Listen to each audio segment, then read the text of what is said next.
Welcome to the No Picks After Dark podcast. I'm your host, Aaron Dante. We are on location, folks. And again, you know I'm always trying to give you the fire, the heat, and try and give people a little bit of a sneak peek behind the curtain in Baltimore. And today we have an amazing chef with you that's going to be hanging out, talking about some amazing things. And I'm so excited to invite the chefs. Mr. Scott, how are you? I'm great. I'm excited to be here. I'm excited to talk to you. Or excited to have you here, rather. All right, where are we? Tell people where we are, because I want to let you talk about it. It's your show. So we're currently sitting in our wine cellar. One of the special things about the Ivy Hotel and our restaurant is that we have a very, very extensive wine list.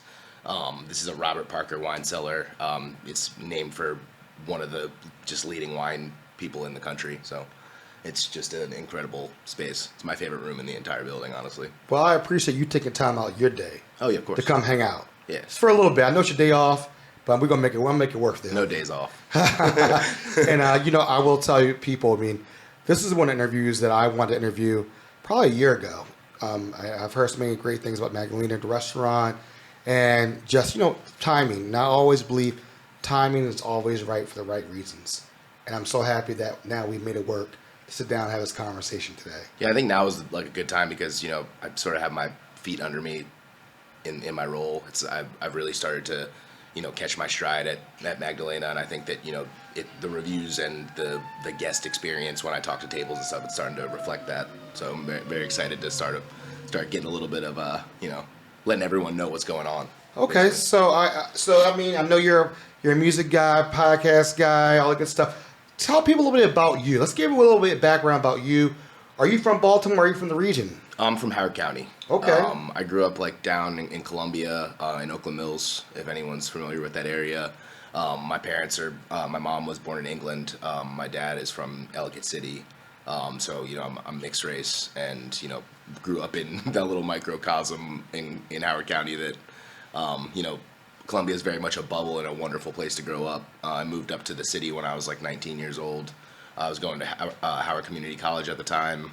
I moved out of my parents' house with the girl I was dating and just came up here and started cooking because I needed a job. And kind of the rest is history, as they say, I guess. I only went to music school just to get an associate's degree, and then the chef that I was working for at the time kind of talked me into doing this forever. Which is, when you're young and there's you're working for a person that's passionate and can do a bunch of cool stuff, it's kind of easy for them to, people say drink the Kool-Aid, I guess, is the most popular phrase. Nice. You kind of just and it's a profession that's so easy to get addicted to, especially when you're into creative things. And I already played music, and that's something that's multitasking and adaptability and all these things. So it's kind of, I just fell in love with it. Nice. So growing up in the Baltimore region, what was your favorite childhood memory growing up? What was something that you can pick up and be this was a cool memory, always sticks with me from then to now? Well, when I was growing up in Columbia, it's not like that now because it's been pretty developed. But where my parents live, there was sort of just farmland everywhere. There was a huge field of alfalfa, there was soybeans, cornfields, all this stuff. And that's sort of where we all ended up playing when we were kids because it was just right through the line of the woods. And that sort of now has translated into my cooking because farm networks and local food systems is something that's so important to me. And I just feel sort of that feeling you grew up in a small town kind of feeling was really cool. I think that was my favorite childhood memory growing up in Howard County, was kind of being in where the farm systems were at the time. It's now the exact area I'm talking about. It's now Bland-Air Park down there, which is a bunch of sports complexes and playgrounds, and which is great for the community. Stuff like that's wonderful.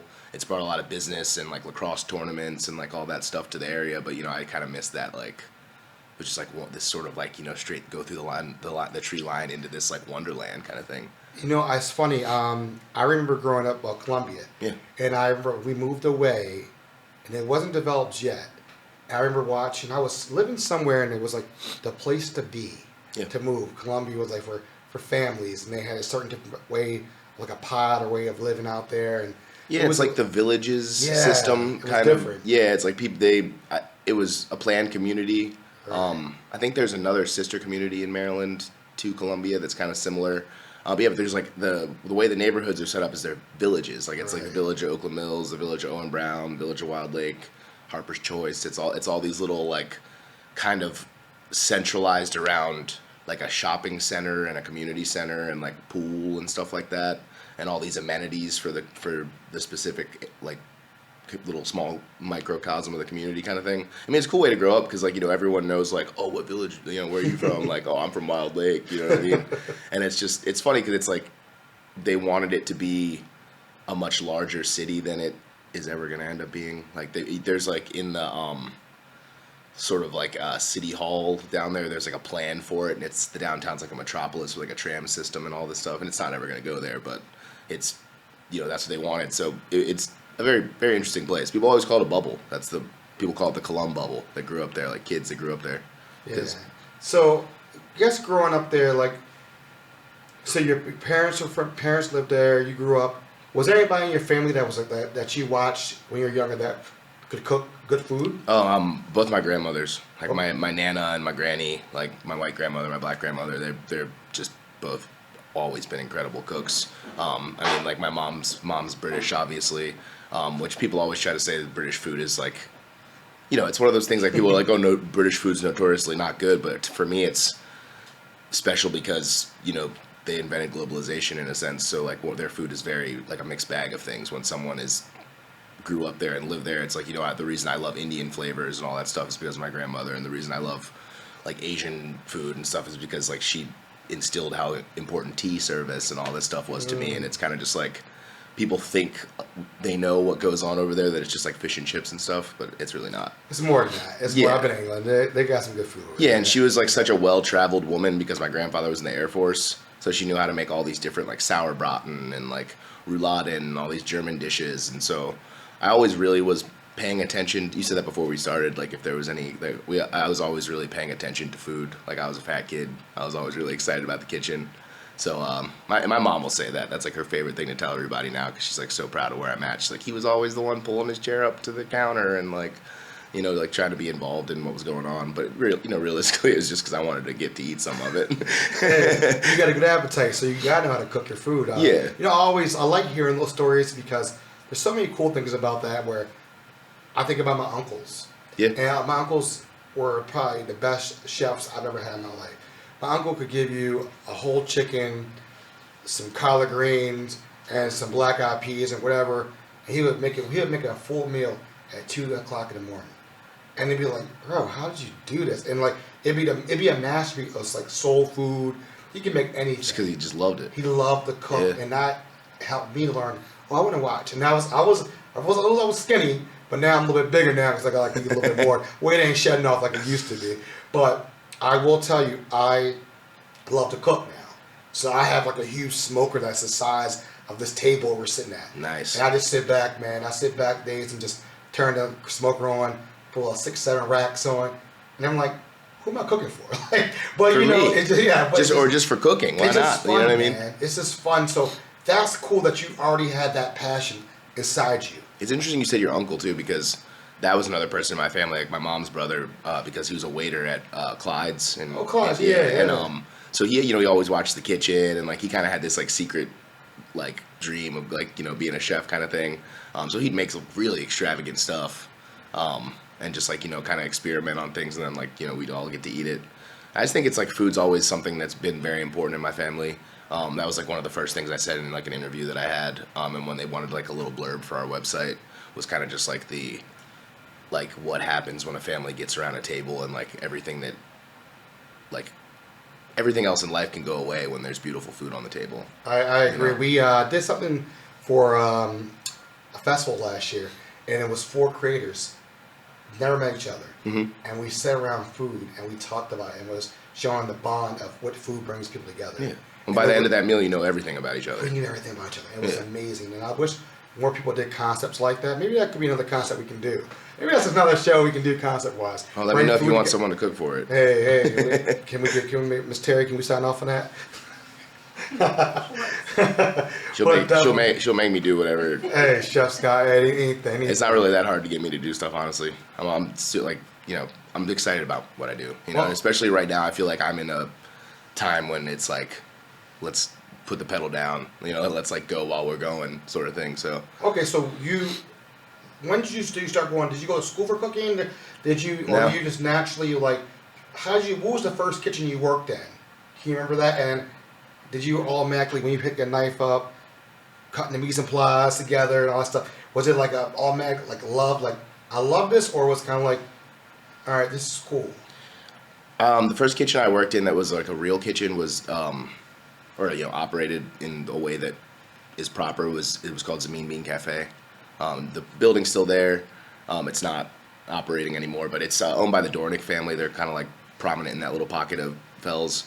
But the person who ran the place at the time, who sort of just like did everything, it was like a small little restaurant. Like he was sort of the chef, he was the restaurant manager. It was this gentleman, Scott Lanphier, who I ended up opening Patterson Public House with, is the place I was the chef before I came here. And he I started working with him. He's pretty young at the time, and he's not that much older. He's like 6 years older than me, and that's the same age difference between me and my older sister. So there's always this like, whenever I end up around people that it's that age difference, it's always like, he took me under his wing right away and started showing me a bunch of stuff. And he got me really excited about cooking. And like you said, I fell in love with it right away, I think, because I always really enjoy anything that's like technical in any way. Like I get really that's why I'm into like, modular synthesizers and recording music and audio production and all that stuff, because there's always more and more and more you can learn. And I've always been that person where I'm just like, whoa, you mean like there's how many ways to do this? Like, you know what I mean? Like, and I just got excited right away. And but to be honest, and if anyone that cooks tries to say that they loved it the whole time, it's not true. There was moments in the beginning where I was just like calling my mom, because I didn't have a car when I first started cooking, so I was like I was living out in Arbutus, and I was like taking like the light rail and a bus, or like riding my bike through West Baltimore at 2 a.m. and like just like kind of having a hard time with like being on my own in the big city kind of thing. Like calling my mom, being like, oh, I worked for so long today, and like I'm on this stupid train, and like, and just kind of like the aspects of it that were really like beating me down a little bit. But then it sounds really cliche, and I was talking about this with my best friends because I was hanging out with them yesterday, but I read Kitchen Confidential when I was like 23 years old. And that book broke my heart in like the best possible way, because it's like one of those things where you're like, man, you don't always have to like feel alone. You don't have to like, what we do is really hard, but it's something that's very, very special. And like sort of being a part of like what he says in that book, like that subculture, and realizing that like you live in a world that's like all its own. I was like, I'm not ever gonna stop doing this. Like this is it now. I love to hear it. So what we'll do is we're gonna take a quick break, and then we're gonna come back.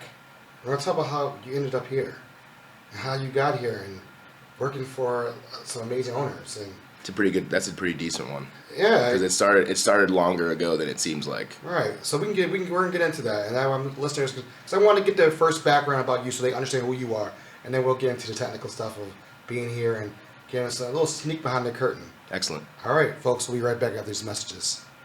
The No Picks After Dark podcast is proudly partnered with Maggie's Farm. Located at 4341 Hartford Road, Maggie's Farm offers a unique dining experience with delicious handcrafted cocktails and mouth-watering cuisine, from falafels to scallops and everyone's favorites, honey sriracha cauliflower wings. Open for dinner from 4 p.m. until 10 p.m., Tuesday through Saturday, and for brunch, Saturday from 11 a.m. to 3 p.m., and Sunday from 11 a.m. to 4 p.m. with delectable chicken and waffles, shrimp and grits, biscuits and gravy, and more. Check out Maggie's Farm on Instagram and Facebook for daily and weekly food specials. The No Picks After Dark podcast is fueled by Zeke's Coffee. Have you tried their coffee yet? I'm telling you, there's something different about it. Maybe it's because they roast their beans in a fluid coffee roaster, which provides the most accurate roasting temperatures and made with love. You will just have to check it out for yourself and try their delicious food while you're at it. Open now for curbside service, online ordering, carry out, and they also do wholesale. Visit Zeke's Coffee at 4719 Hartford Road. Open Monday through Friday, 7 a.m. to 6 p.m. and Sunday, 8 to 5 p.m. Kitchen closes at 3 p.m. or visit Zeke'sCoffee.com and you too can be fueled by Zeke's.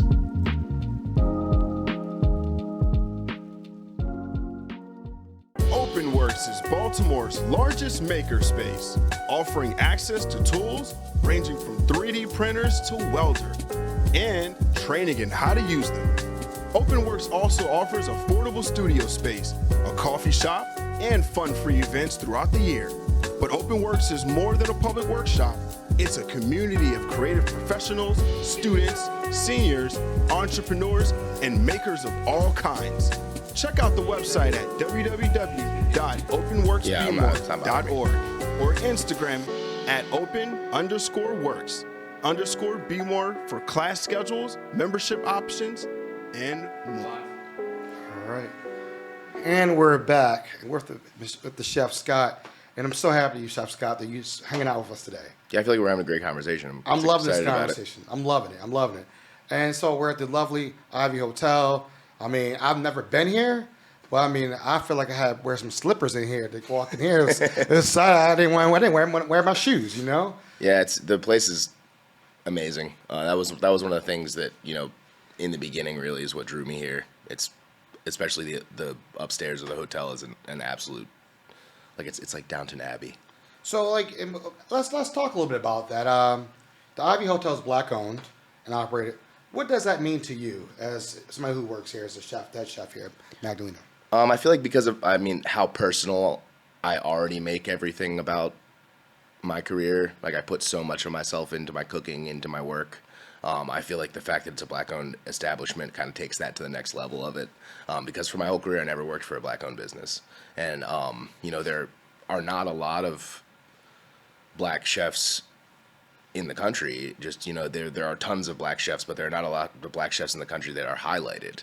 And I feel like getting to be in an establishment like this that is going to try to elevate me, and it also being black owned, it's serves a couple of different purposes for me. Like making this place successful and getting its name out there not only helps the culinary world, but it helps the black community. It helps the way that people look at blackness in America. It helps everything. You know, it's interesting. I moved back to Baltimore in 2005, and I'm thinking about it, and I'm like, just trying to remember. I didn't know about this place until I started doing this podcast, which is wild. Yeah. And I remember walking past this hotel, and I was like, "Oh, it's the Ivy Hotel." But like that was kind of like, "Oh, okay, I know it's black owned, but you know, you don't think too much of it." And then when I got into the scene, people were like, "Have you ever been to Magdalena?" I'm like, "What's that?" They're like, "It's some of the best food in the world. It's so good." I'm like, "Okay."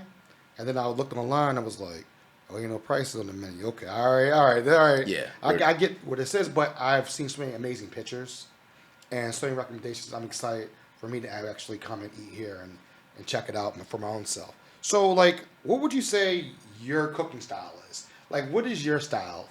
Like, if I walk into your kitchen, sit down, have dinner, bring my family and friends, what's your style? I think in being a chef, that's something that you really need to articulate in order to be able to like sell your brand, for lack of a better term.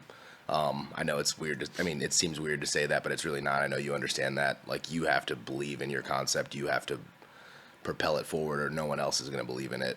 So the thing that I always say is I cook globally influenced, sort of like farm to fork cuisine. It always has a Southern influence because, you know, my white grandmother had a huge influence on my food, but that was sort of like in the sense that I understood how important it was to be globally influenced and to use French technique and to cook properly. But the food that really, really, really stuck and really, like, when it hit the wall, just never left was all the soul food that my black grandma cooked, honestly. Like, my favorite thing to eat ever in my life is her collard greens. Like, like just always, just Thanksgiving, it's like that's half my plate, and the other stuff is just kind of like a little bit of turkey, a little bit of this, but it's like, here's like a big old mound of greens. And I just never forget that. It's like and how much work she puts into it, and like she's up at 4 o'clock in the morning cooking Thanksgiving dinner, and it's just like that dedication to food, because of where it came from, is something that really always like kind of resonated with me. So yeah, like globally influenced Southern cuisine. I love it. I always tell people, they're like, "How much salt do you put in?" Like, I just feel like wherever the ancestors tell me, I just drop it in there. I don't measure things out. That's just me. The daytime food and beverage manager, Anthony Horsey, who works here, is a older black gentleman, like around this age range of my father, who he's really, since I've been working here, even when I was a cook, has always been someone that, like, you know, he's Tony's special to me just because we have a great rapport, great relationship, and I made greens for staff meal one time, and he like loved them so much, and he's like, oh, what do you put in there? And I like told him like what I put in, but he was like, how much? And I was like, oh, like 3 seconds of apple cider vinegar and 2 seconds of Worcestershire. Like, you know what I mean? It was like, it's like, that's how, like, if you ask my granny how she make her, what the recipe for her greens was, she'd probably be like, it'd be like, you get a little snort, like she'd laugh at you and then be like, take your hand and be like, come on, baby. Right. Like, you know, like you know what I mean? I love it. Yeah. That's the way, but my mom, I finally passed my mom's test for cooking collard greens. Yeah. She was like, these are good. I was like, finally. You know, you get it. You get it. So, and she's always not like, you know, my granny like is not like withholding with that kind of stuff, but it's just like, I don't know, I cook it. Like she's very like such a soft spoken woman, you know, and it's just funny to me that like I love her food. So I've always loved her food. So if I'm a customer and I'm making reservations, what dishes do you have offered that, you know, because this episode, I didn't even tell you this, is coming out on Juneteenth. Oh, wow. So that's huge. So, I like that. So if I'm a customer, I'm listening to this on Juneteenth. What's some dishes that I know you can say all of them, but I would say that it's been notarized that people are like, you gotta get this when you come to Magdalena. You have to come and get this. The mushroom tartines one, that's like a huge guest favorite, but that's like a sort of a play on a French dish, like it's a play on mushroom a la creme. All right, explain to people who don't know. It's basically on it's house-made bread, like it's a house-made ciabatta. It's mushrooms that are all come from king mushroom that I get through Moon Valley Farm, and that you basically sear them really hard in a super hot pan, deglaze with Pernod, a little Dijon, some sweet onions, and then just cream. And then you kind of cook it until it's like a nice tight little, like kind of like mushroom sauce, but like a little bit tighter than that. And then it goes on top of there's like house-made farmer's cheese goes on the bread. The mushrooms go on top of that, and then it's just like a little salad of mustard greens. Oh, Lord, and it's like you're my stomach growling, brother. Come on, and people, it's tartines basically just an open face sandwich, and people love it. Like it gets ordered a ton. I did it because when I first started working here, Mark would always do mushroom a la creme on brioche, and I just thought it was delicious. Like the way we do the mushrooms is still the way he showed us, but it's like kind of my little spin on it. The thing that I'm most excited about on the menu that's selling really well right now is the rabbit leg, which is sort of like a ode to my father kind of thing. When I was a kid, he always made like barbecue chicken on the grill with like, you know, like Bell's seasoning or like seasoned salt or like whatever. And then like he put like some vegetables in foil, put those on there, let them cook like while the chicken's cooking, like nice charred up barbecue sauce. So this is sort of supposed to be all of those kind of flavors, but like with a way for me to make rabbit, which is a protein that I'm very passionate about, because rabbits are like just an incredible animal to farm as far as like a sustainability sense. Like their footprints, like they'll just eat like scraps of other stuff from your farm, grow big and strong, and then have 700 babies. Like, you know what I mean? Like it's they're a ridiculous animal. So I kind of wanted to use rabbit in a way that would make it more approachable. So it gets cooked sous vide for 10 hours in duck fat. I made like sort of my version of Bell's seasoning where I smoked rosemary and then just kind of put everything else that's in Bell's seasoning in it, like blitz it up into this little like seasoned salt. So that goes on there, and then it gets charred on a charcoal grill because my dad always used charcoal when I was a kid. And then it just gets a carrot barbecue sauce, which is like a barbecue that's like Moroccan spiced that I've been making for a long time now. It's like one of my favorite sauces that I make. You know what I love about this conversation we're having is, and it'll show in the camera, your face lights up talking about family. Yeah. And it's like, you know, your nana, your grandmother, your dad, all had different influences on your life, and the food that you're preparing that you see in this table is probably today. Yeah, when I was a kid, my family was super, like, we were so incredibly close. Like, both sides of my family are friends with each other. Like, you know, both my grandmothers love each other, like, kind of thing. Well, my nana passed away now, but like, you know, we're always super close. But I think, like, I lost my way for a little while. Like, in my 20s, I got kind of, like, you know, the things that happen to people that are chefs kind of thing. Just messed around too much, acted crazy. And I kind of like lost my way with my family, and now it's like at this point in my life where like I'm starting to be a little successful and have more time to think about, like, well, not more time, obviously, that's it's hilarious. You're hearing your day off. Come on. Yeah, that was silly. But the like you start getting older, and I guess like self-reflection is a big thing. And I realized that I have absolutely no culture whatsoever without them. You know, it's interesting. I mean, I was in my 20s and I wasn't as close as my family. Just kind of like, you're just Yeah. having fun. You're just enjoying life. And the older I get, the more, I try to have dinner with my mom, my sister every Sunday night. And just as a tradition, because we did that when I was growing up. Every Sunday night, it was dinner at my dad, mom's house, or aunt and uncle's house. And it would be like so many people. It was a tradition like no other. Yeah. Better than the Masters. I know it was a cheesy saying. You're not a Masters. Always the best. Yeah. Better tradition than the other. But you know what I mean? It was just everybody sat around. I had an aunt who made homemade ice cream and would churn it. And like, it was like, this is what it's all about. And I'm trying to instill my sons how important family is. Yeah. And so they can see somebody every Sunday night. We're having dinner. We're sitting down together. TV's off. We're enjoying each other's conversation. And that's what it's all about. So I like that you're talking about your family. It's so relatable. And I know people love that. It warms my heart hearing that. Well, cooking's an expression of love, so it's like when you take those things that were, created for you when you were a kid because that's was someone that like loved you and wanted you to be happy. It's like extending that to your guests is like I can't imagine a better restaurant experience than that, honestly. So, okay, so from question, Magdalena rebranded from fine dining to a Maryland bistro concept a year ago. What was the process about that? Tell me about the process of going from fine dining to a bistro. So the big difference with it, I mean, I'm just asking out of turn, is it white cloth compared to not white cloth? Is it like the difference, I guess? I'd say we still carry the spirit of what Magdalena was in the past, as far as the level that we try to maintain and the standard. It's like we still cook on a very world-class level. Our service is still just we try to maintain that world-class level in every aspect of what happens here because we are a part of Relais and Chateau. We are held to the standard. But at the same time, when we reopened after COVID, it was sort of like we need to adapt for the new world. For lack of that's the best way to put it. People try to act like the world's never going to be the same. People try to act like we're going to go back. There's going to be some kind of, it's like, no. Everyone needs to acknowledge that we're living in the now. We're living in the new world.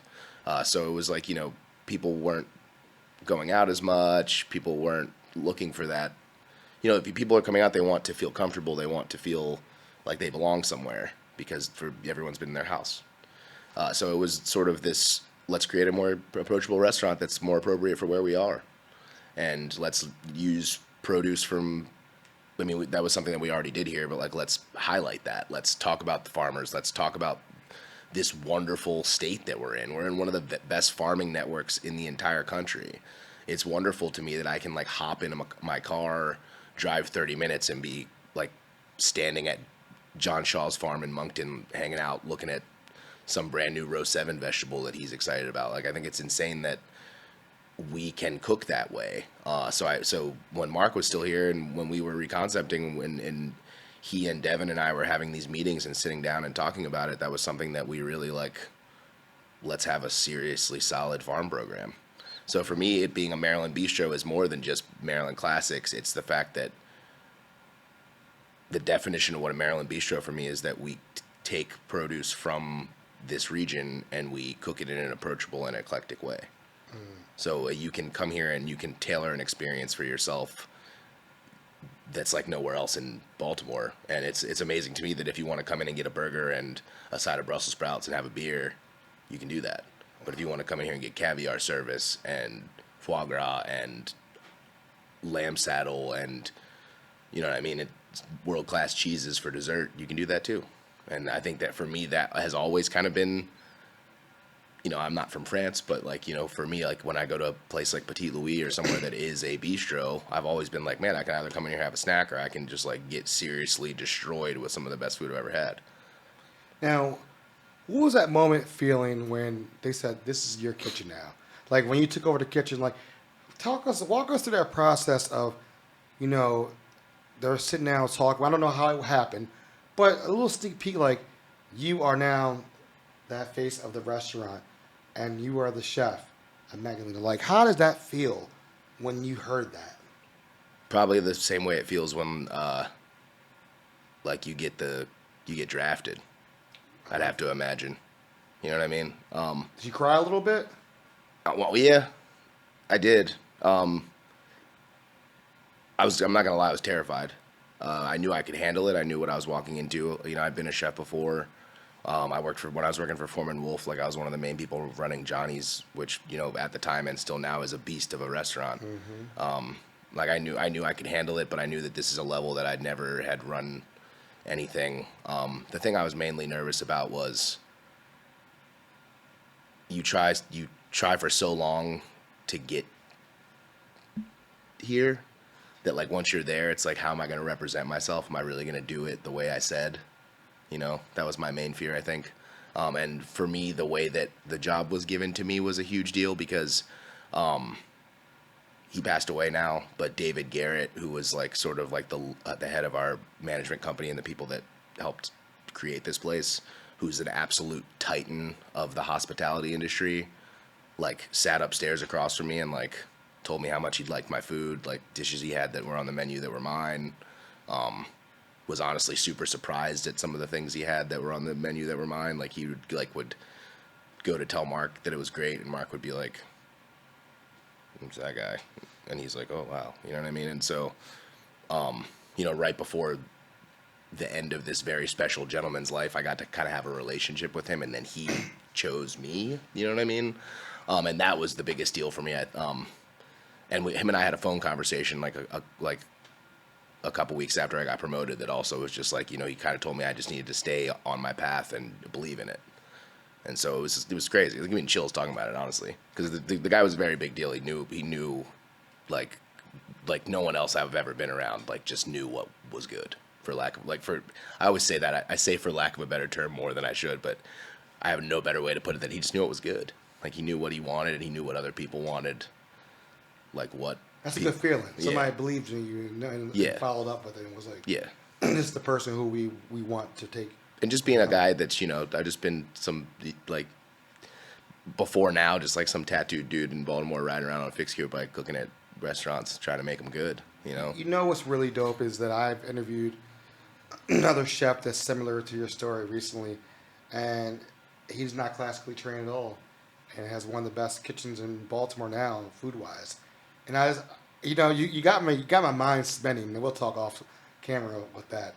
But thank you for sharing that. I know that I could see the chills talking about that. Yeah, I'm always someone who, and I'm like this with my staff. I'm like this with everyone in the hotel. I'm very transparent, like especially emotionally.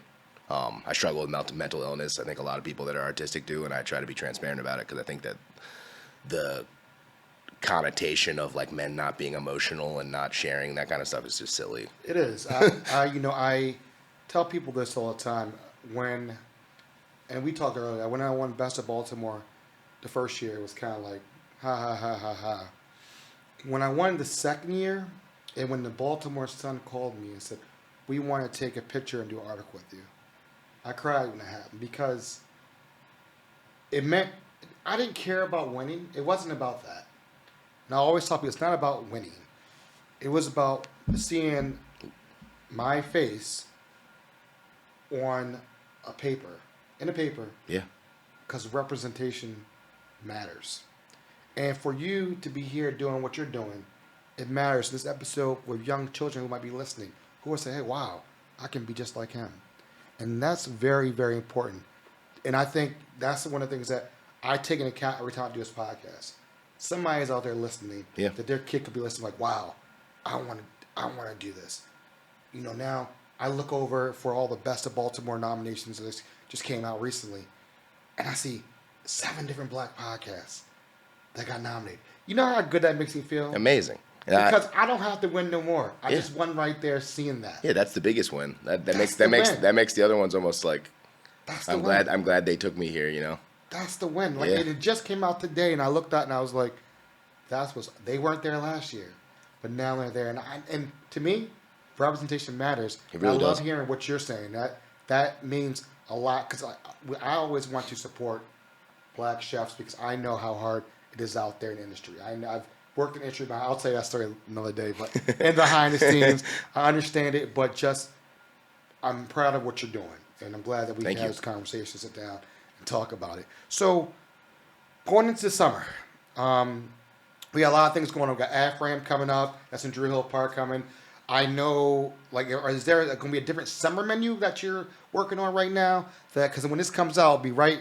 I think summer's like June 21st or 22nd, Yeah. whatever day may be. So the way that I've been doing it since I took over here was that I do like an early and a late season version of the menu for each season because that's just it's easier to cook that way. Especially the way I buy things. Like for example, right now, like I was using green garlic and ramps on dishes, and now it's like I pickled a lot of ramps, a lot, but that's about where all we're gonna have left is pickled ones because it's like all the fresh ones are not going to be around. You know, the same thing with green garlic. It's like it starts to go away. So I'll either tweak a dish to change, take that thing away, or like if it really made the dish, we just put something else on. So the way that I've been doing it is like the menu slowly changes through the season until now it's the new menu. It's the early version of the summer menu, and then it's the late version of the summer menu turns in. You know, it's they kind of just keeping it dynamic. I think the guests enjoy that more. My cooks enjoy it. The farmers I buy from probably appreciate it, you know, like being adaptable when like, you know, they email me, they're like, we don't have any more asparagus. And I'm like, all right, thanks for the heads up. Asparagus is coming off tomorrow, I guess. Like, what are we going to put on? And me, like being someone who I've always been very vegetable forward in my cooking, it makes it easy as hell to make dishes. It's just like, let's do like a sunchoke, like for example, like the vegetable dish that we have on right now is just like an ode to the farm system. Like every single thing that's on the plate is from the state of Maryland or Northern Virginia. It's an Albright Farms egg. All the vegetables are from either Karma Farm or Moon Valley. All the grains and beans are from Next Step Produce. So it's like, what do we want to do with this? Like, oh, we got sunchokes. Let's make a terator, which is like a Turkish sauce that's made with nuts. You know, let's barbecue the carrots. Let's do this, and it's kind of just like, take these beautiful vegetables and just treat them well, and it's always delicious. So That's great. That's great. So I guess what are one of the biggest takeaways you want somebody who's listening to us talk and learning about you and the restaurant? What do you want them to walk away from this interview? What do you hope they walk away with? I'd like to, you know, like you were saying, I talk about my family a lot. I kind of want to separate myself a little bit from what people think about when they think about chefs. Like the thing I was saying before about like just being transparent with your feelings and all that. I think that I want people to feel like they can approach me. I want to be that. If I continue to get attention, I want to be that person that, like, you know, if I'm at the farmer's market or the grocery store or something, people aren't like, they're like, hey, what's up, Chef Scott? Like, how you doing? Like, you know, and I want to be a part of the community, and I want Magdalena to be a part of the community. I think that we've been a well-kept secret for a long time, and I think that we're somewhere that our image and our focus and our goal is very, very good for the city of Baltimore, whether the rest of the community wants to admit that or not. We're here. We're not going anywhere, and you're going to keep seeing my face and hearing the name Magdalena. And I really, really want us to start being a part of Baltimore. I want us to be that place that, like, you want to be, you're a person from Baltimore and you're proud to say that this restaurant's here and you want to bring people to it. I like it. And what days are you guys open? Right now, the restaurant is open Tuesday through Saturday. The hotel itself is 7 days. And the hours for restaurant? During the week, it's 5 o'clock to 9 o'clock for the kitchen, and on Friday, Saturday, it's 5 to 10. Is it open table, or can you call in to get a reservation? How's it You can call for reservations.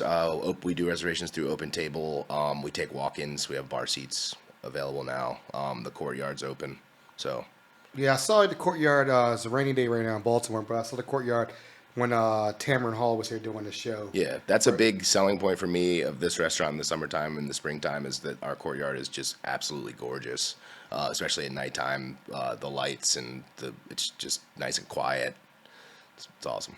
And definitely, hopefully, I mean, it's a rainy day. We'll get some footage of everything today and whatnot. But I'm going to ask you a real quick speed round. I always like that fun with the people in this. Crab cakes or crabs? Who cakes? So wait. You don't want to get your hands dirty? No, so at this point in my life, the picking crabs feels too much like work. What I do all the time. Okay. When I was a kid, like I said, I was a chubby kid, man. I wanted to eat something. I'm not trying to sit here and get these little bites of meat every 10 minutes. Like, you know what I mean? Like, it's like, especially when you're a kid, it's like until you get good at it, like you're cracking them in fours, banging the gills out. Like, it's like, you know, once you get older, how to just like bust a crab with your eyes closed. But like when I was a kid, I'm like, around the age of 13, I started just like making a big pile, and then eating that with like my corn and stuff at the end. And then it clicked in my head that that's just a crab cake, isn't it? Yeah, that's all it is. So like, why not just get a nice crab cake? My relationship with crabs is funny. I was talking to my sous chefs about that the other day, and they were kind of like shaming me a little. I mean, I'm from Maryland. You know, it's like you're not even allowed to say anything bad about crabs. You know, that's the national treasure. Yeah, no, I'm not even gonna do it to myself. I'm not gonna do it to myself. It's like I'm not gonna say. It's like, yeah, I'm not gonna do the John Lennon thing. I'm smarter than that. I'm not gonna do the sliced bread thing. So it's just funny because definitely cake for sure. Okay. Wings, for wings, drums or flats? Oh, flats, 100%. Blue cheese or ranch? What's the sauce? We'll do Honey Old Bay. It's Baltimore. So. Definitely ranch then. It depends. For me, it depends on what the dressing depends on what their sauce with. If it's just a dry wing. Dry wing. Oh, dry wing blue cheese. Okay. Yeah. All right. I just love blue cheese though. I'm a big blue cheese person. Yeah, delicious. I like blue cheese. I can't. Yeah, ranch. but if it's buffalo, I'm probably gonna do ranch because it's just I don't know. They just go better together. I know people that again. My opinions are weird sometimes. I understand that. No. No, you're good. If you had a choice between sushi or pizza, what would you pick? From the best pizza place or sushi? Oof, man, you're violent. I'm just having fun. You're a chef. We got That's hard. That's really tough. Sushi or a good pizza? New York style or New Jersey style, thin crust or thick? All right, how about this? Thin crust or thick crust? Are you Thin, definitely thin. Okay, Yeah, okay. I like Neapolitan. Okay. Pizza. Not Chicago style, not Detroit. I'll eat it. It's delicious. Too big, too heavy for me. I just like the little bit of chard and like the serious bubbles of like going into like a pot like 700-degree pizza oven sometimes, and just it's delicious. Like sourdough crust, like all that stuff. It's harder to make that good if it's thicker. I like a good thin crust. Yeah. I like a potato chip crust. Oh, delicious. I used to live in Jersey, so we used to go to a place called Pete and Aldo's that line on the door. The crust is just thin. I was like, okay, you're gonna beat it. I'm gonna say pizza because my partner would say sushi, and she's gonna think this is funny. Okay, that's cool. That's cool. And what is the best advice you have ever received? You got to believe in it. Because I've received it from multiple people. From Mark, who used to be the chef here, who is probably the best person to get you to believe in something that I've ever met. He'd talk you into goddamn anything. My pop-up also told me that, and David Garrett also told me that. So I think that like your reality is really, really decided on how you view it, and I've realized that. It's like I've been able to get pretty much anything I set out to do in my life just by believing that I would get it. Well, I appreciate you coming on the No After Dark podcast. This has been an amazing interview. Thank you, the Ivy Hotel, for having us. Thank you, Miss Terry, for showing the love. You gotta come eat. Shout out to Terry. She's the greatest events coordinator in the history. Hey, shout out. And shout out to the whole Magdalena and Ivy Hotel crew for always holding me down and always getting us to where we're trying to go. So hey, this is coming out on Juneteenth, so even better. Shout out to the whole black community. Stay black.